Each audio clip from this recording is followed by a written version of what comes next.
We are now seeing a growing interest in startups, experimenting in cutting-edge technologies, creating value out of ideas, initiatives, and converting them into scalable enterprises and businesses is at the core of our strategy for engaging our youth for inclusive and sustainable growth of the country. Concerns such as more liberal system of raising global capital, incubation facilities in our centers of excellence, funding for seed capital, and growth of the ease of doing business need to be addressed to create 1 lakh jobs and hundreds of billions of dollars in value. With this objective, the government is establishing a mechanism known as Self-Employment and Talent Utilization (SETU) to be techno-financial incubation and facilitation program to support all aspects of startup businesses and other self-employment activities, particularly in the technology-driven areas. I am setting aside 1,000 crores initially for this purpose. As the success of the so-called minor ports has shown, that ports can be an attractive investment possibility for private sector. Ports in public sector need to both attract such investment as well as leverage the huge land resource lying unused with them. To enable us to do so, ports in public sector will be encouraged to corporatize and become companies under the Companies Act. Madam Speaker, investors spend a large amount of time and resources in getting multiple permissions required. We aim towards ease of doing business. I have myself launched an e-biz portal which integrates 14 regulatory permissions at one source. Good states are embracing and joining this platform. However, if we really want to create jobs, we have to make India an investment destination which permits the start of business in accordance with publicly stated guidelines and criteria. आज permissions में ही सालों साल लग जाते हैं, project शुरू नहीं होते. I intend to appoint an expert committee for the purpose to examine the possibility and prepare a draft legislation where the need for multiple prior permissions can be replaced with a pre-existing regulatory mechanism.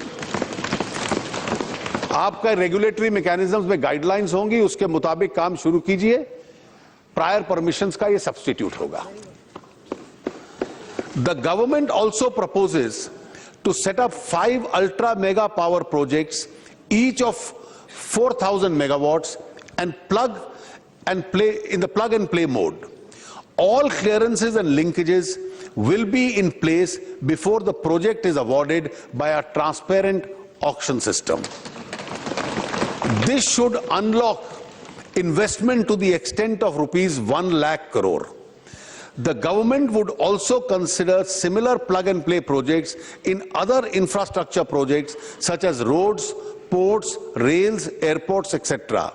I am happy to announce that the second unit of the Kodanakulam nuclear power station will be commissioned in the year 15-16.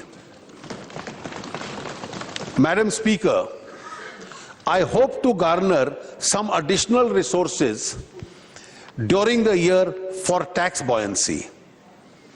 If I am successful, then over and above what I have provided in the budget allocation, I will enhance the allocation to Manrega by 5,000 crores. Madam Saab, Khadke Saab बहुत प्रसन्न होंगे. This will make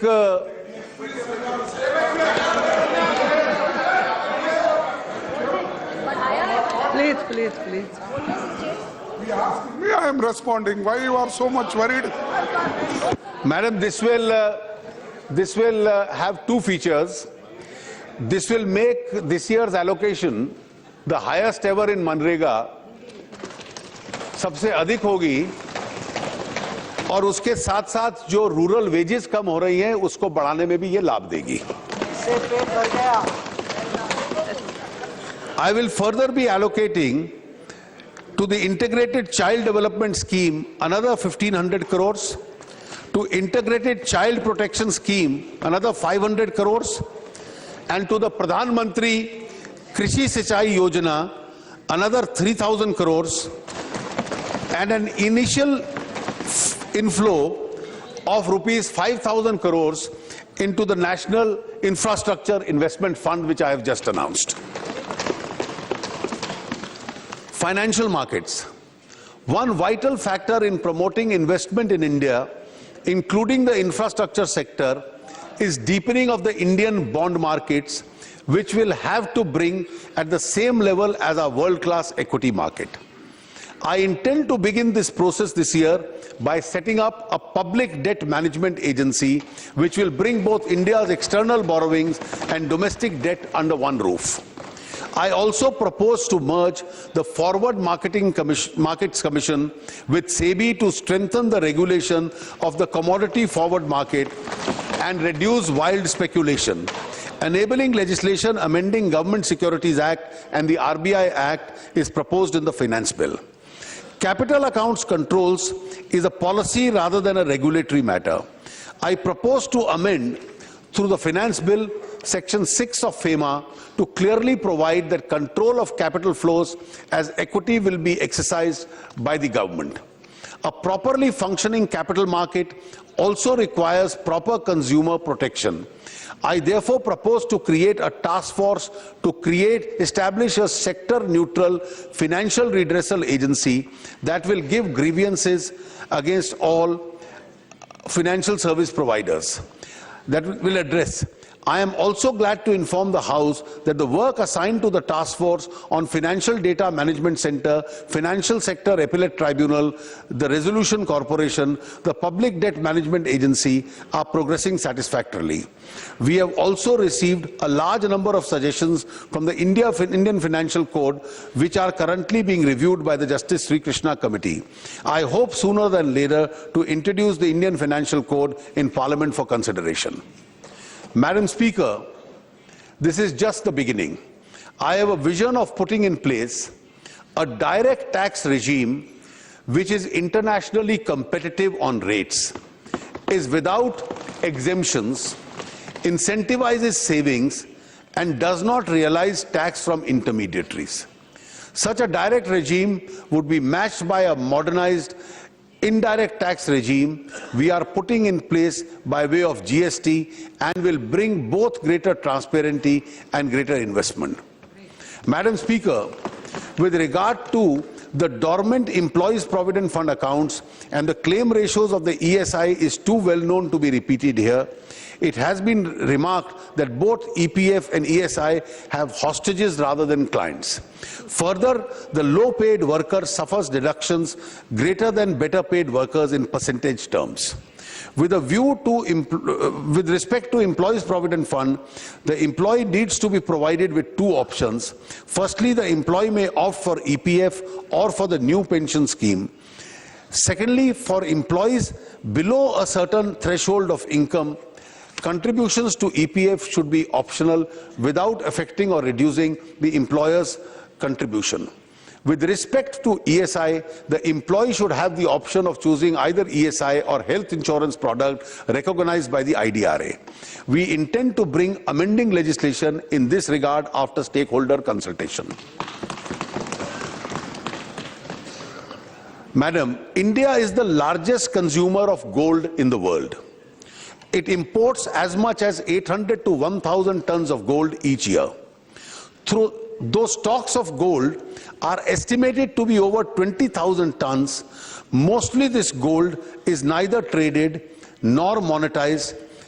I propose the following. 1. Introduce a gold monetization scheme which will replace both the present gold deposit and gold metal loans. The new scheme will allow depositors of gold to earn interest in their metal account and jewelers to obtain loans in their metal account. Banks and other dealers would also be able to monetize this gold. 2. Develop an alternative financial asset, a sovereign gold bond, as an alternative to purchasing metal gold. The bond will carry a a fixed rate of interest and also be a redeemable in cash in terms of face value of gold at a time of redemption by the holder of bond. 3. Commence work on developing the Indian gold coin which carries the Ashoka Chakra on its face.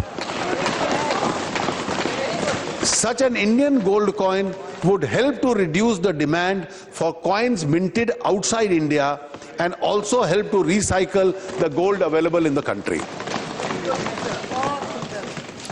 On way to curb the flow of black money is to discourage transactions in cash. Now majority of Indians has or can have a RuPay debit card. All Jan Dhan account holders have a RuPay debit card. I therefore propose to announce very soon several measures that will incentivize credit or debit card transactions and disincentivize cash transactions. This will be in the direction of making India a cashless society. Alternative investment funds have been notified by SEBI.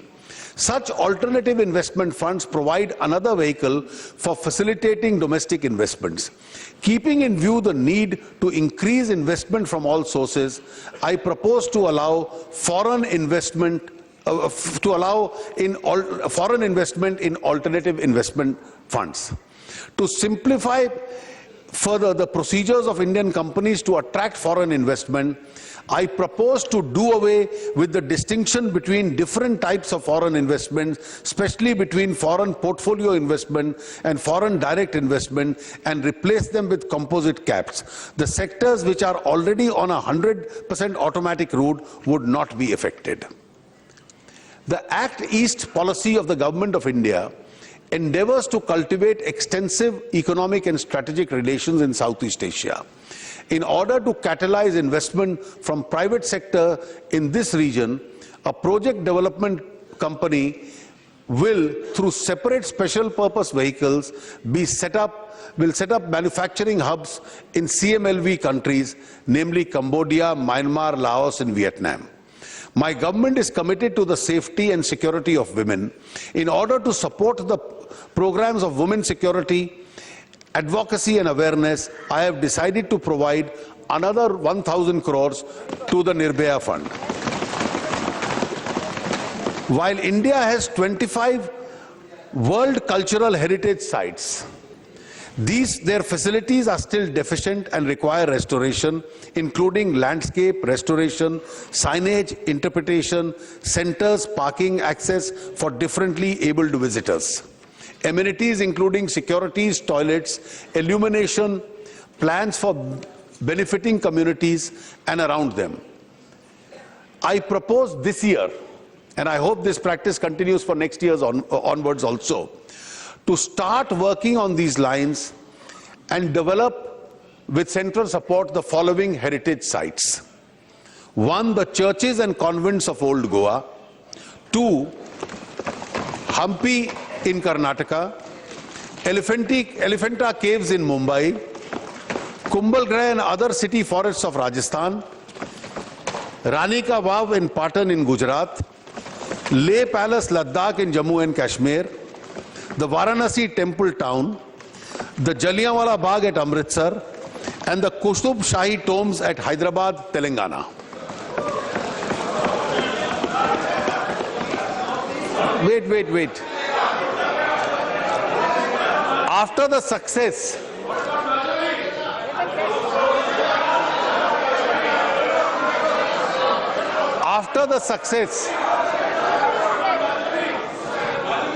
Yes.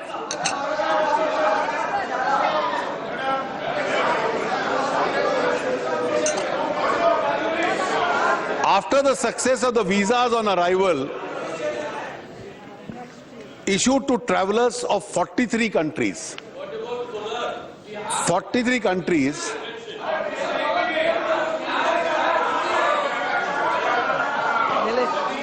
Madam, last year we had announced visas on arrival in 43 countries. The tourism in this country has increased.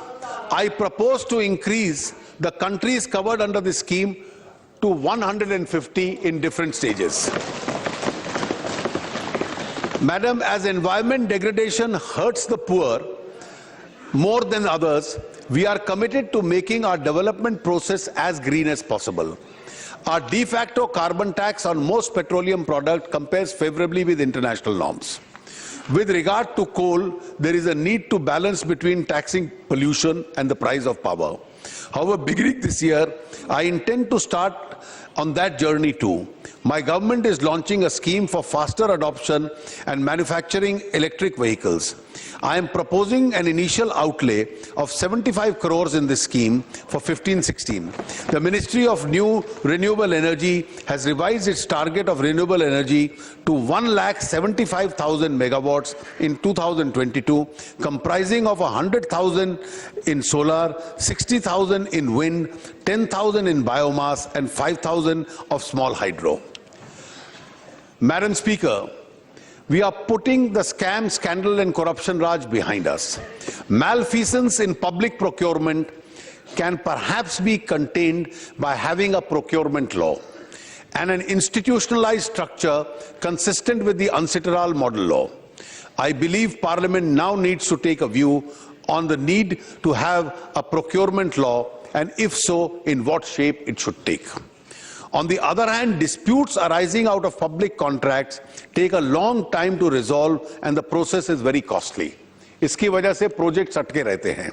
My government proposes to introduce a public contracts resolution of disputes bill to streamline the institutional arrangement of such disputes, for resolution of such disputes. There is also a need, I feel, to tackle the lack of common approach and philosophy in regulatory arrangements prevailing even within the different sectors of infrastructure. Our government therefore proposes to introduce a regulatory reform law and will bring about a cogency of approach across various sectors of infrastructure. India is one of the youngest nations of the world with more than 54% of the total population below 25 years of age. Our young people have to be both educated and employable for the jobs of the 21st century. The Prime Minister has explained on how Skill India needs to be closely coordinated with Make in India. Yet today, less than 5% of our potential workforce gets formal skill training to be employable and stay employable.